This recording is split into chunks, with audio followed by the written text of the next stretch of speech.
Daily. Taste the Daily.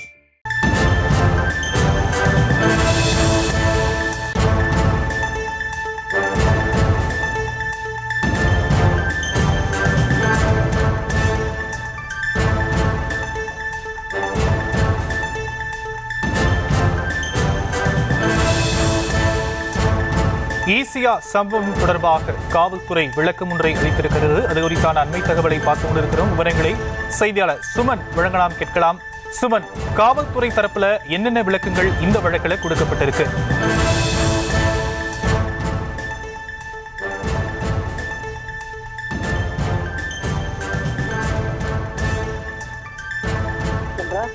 காட்சியானது சமூக வலைத்தளங்களில் வைரலானதை தொடர்ந்து பாதிக்கப்பட்ட பெண்கள் கொடுத்த புகாரின் அடிப்படையில் காலத்தூர் போலீசார் 2 தனிப்படை அமைக்கப்பட்டு சுமார் 5 பிரிவுகளின் கீழ் வழக்கு பதிவானதை செய்துள்ளனர். அதாவது பெண்கள் வன்கொடுமை தடுப்பு சட்டம், காரை வழிமறித்தல், பொது சொத்தை சேதப்படுத்தல் உள்ளிட்ட 5 பிரிவுகளின் கீழ் போலீசாரானது வழக்கு பதிவு செய்தனர். தற்போது தாம்பரம் மாநகர காவல்துறை சார்பில் ஒரு அறிக்கையானது வெளியிடப்பட்டுள்ளது. அதாவது இந்த வாகனத்தில் வந்த நபர்கள் அவரது காரை வச்சுமாறு பின்தொடர்ந்து விட்டு தங்கள் வாகனத்தை மோதிவிட்டு நிற்காமல் தம்பி சென்றதாகவும் குற்றம் சாட்டியுள்ளனர். ஆனால் பெண்கள் தாங்கள் காரை மோதவில்லை என்றும் பெண்கள் தரப்பில் எனது தகவலானது தாம்பரம் மாநகர காவல்துறை சார்பில் தெரிவிக்கப்பட்டுள்ளது.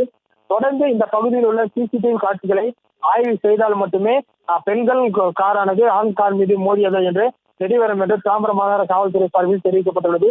தொடர்ந்து இந்த அதாவது காரில் இருந்த அனைத்து ஆண் நண்பர்களையும் கைது செய்து போலீசார் கைது செய்ய மும்முரம் காட்டி தனிப்படை அமைத்து தொடர்ந்து போலீசார் தீவிரம் காட்டி வருகின்றனர்.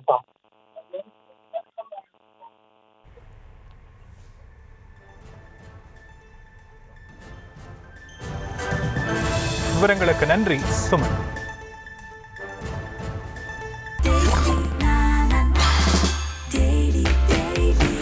Taste Daily.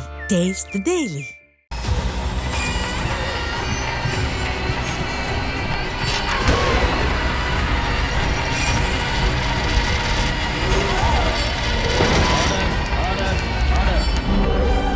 நிகழ்தகவு குற்றங்களின் மறுபரிமாணம். நாள்தோறும் இரவு 10 மணிக்கு இணைந்திருங்கள் நமது நியூஸ் தமிழ் தொலைக்காட்சியோடு.